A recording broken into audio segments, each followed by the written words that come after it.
আছে যারা বিদেশ থেকে স্বর্ণ রৌপ্য ব্রোঞ্জ নিয়ে আসছে, সুইমিং এ আছে, তো সেইখানে তাদের জায়গা হচ্ছে না। ব্যারিস্টার আমরা কেন নিব? ডাক্তার দরকার নেই, আমার মেডিকেল কোম্পানি থাকবে, মেডিকেল কোম্পানিতে ডাক্তার থাকবে। আমার ইঞ্জিনিয়ারের দরকার নাই, ইঞ্জিনিয়ার যাবে ইঞ্জিনিয়ার সিচুয়েশনে। সার্চ কমিটির 10 মে ছিল লাস্ট ওদের কমিটির মেয়াদ, এই বছর 10 মে, এবং ওরা নাকি আমাদের সাথে কালকে কথা হয়েছে, সার্চ কমিটির জুবাইদুর রহমান রানারও কথা হয়েছে, ইমরুল সাহেবেরও কথা হয়েছে। ওনারা বলেছেন ডিসেম্বরে প্রথম দিয়েছিল এবং জানুয়ারি মাসে সিটি কর্পোরেশনের অফিসে ওনারা বসে ফাইনাল করেছেন, তখন নাকি ওনারা দিয়েছেন। তো জানুয়ারি মাসে যদি দিয়ে থাকেন, কেন আজকে অক্টোবরের 25 তারিখে সেটা পাবলিশ হলো? আর সার্চ কমিটির মেয়াদ যদি 10 মে শেষ হয়, তাহলে অনেক দিন পরে শুটিংটা দিয়েছে, শুটিং নিয়ে ঘাপলা চলছিল এনএসসি, অনেক দিন পরে শুটিংটা দিয়েছে। শুটিং দেওয়ার পরও আমরা 10 মে পরে June July August September October, অক্টোবরের 10 তারিখে 5 মাস গেছে, আজকে 25 তারিখ, 5 মাস 15 দিন, মানে 5.5 মাস পর মহিলা ক্রীড়া সংস্থার কমিটি ঘোষণা করা হলো। এইখানে আমরা শুনেছি যে এখানে এনএসসির কোন এক কর্মকর্তার মাধ্যমে এখানে অনৈতিক কোনো কাজ, কোনো কিছু চালান হয়েছে, যেটা মানে সব সময় বলা যায় না যে সেই বিনিময়টা কি। পলিটিক্যাল যেভাবে সংসদে যেভাবে লোক বসানো হতো বিজনেসম্যানদের, সেইখানে আমাদের ক্রীড়াঙ্গনে দেখা যাচ্ছে যে নন পলিটিক্যাল পার্সনরা আমাদের সুইমিংয়ের জায়গাগুলো দখল করে নিচ্ছে। আওয়ামী লীগের সময় আমরা দেখেছি সুইমিং ফেডারেশনে বারবার নন সুইমার পলিটিক্যাল পার্সনরা আমাদের সেক্রেটারি চেয়ারটা দখল করে নিয়েছে। তো মহিলা ক্রীড়া সংস্থায় কিন্তু এটা আমরা এক্সপেক্ট করি না। এই কারণে করি না, আমরা মহিলা সুইমাররা, আমরা মহিলা অ্যাথলেটরা অনেক, আমরা স্পোর্টসম্যান থেকে এখন সংগঠক হয়েছি, অনেক এক্সপেরিয়েন্স আমাদের। তো এখানে একজন ইঞ্জিনিয়ার বসবে, এটা আমরা কাম্য করি না।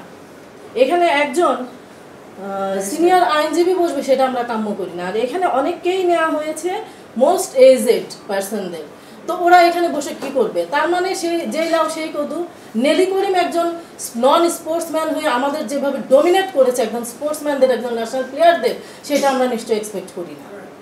আসলে এই পরিচয়গুলো দিতেও আমার লজ্জা লাগে, কারণ আমি দেশকে রিপ্রেজেন্ট করেছি বিভিন্ন ক্ষেত্রে, এবং কমনওয়েলথ রিপ্রেজেন্ট হিসেবে বিশ্ববাসী বিভিন্ন দেশ আমাদের বাংলাদেশকে কিন্তু চিনেছে আমাদের শুটিংয়ের গোল্ড মেডেলের মাধ্যমেই।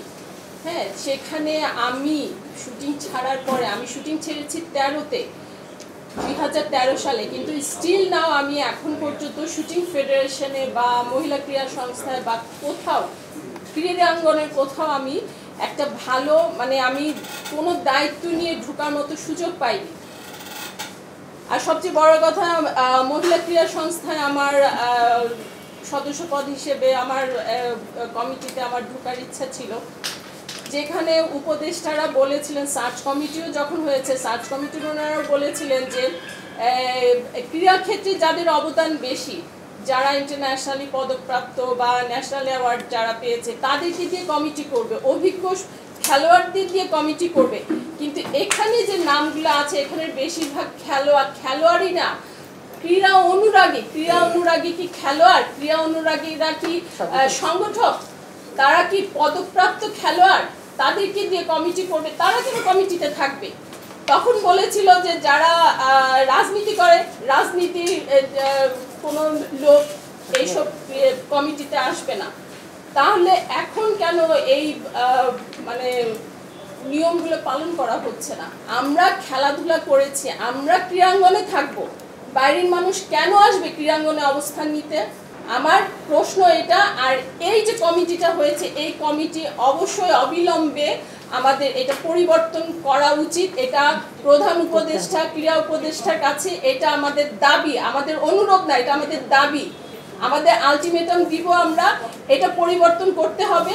যদি পরিবর্তন না করে, আমরা যদি এই কমিটিগুলোতে সুযোগ না পাই, তাহলে আমরা পরবর্তী পদক্ষেপ নিব ইনশাল্লাহ।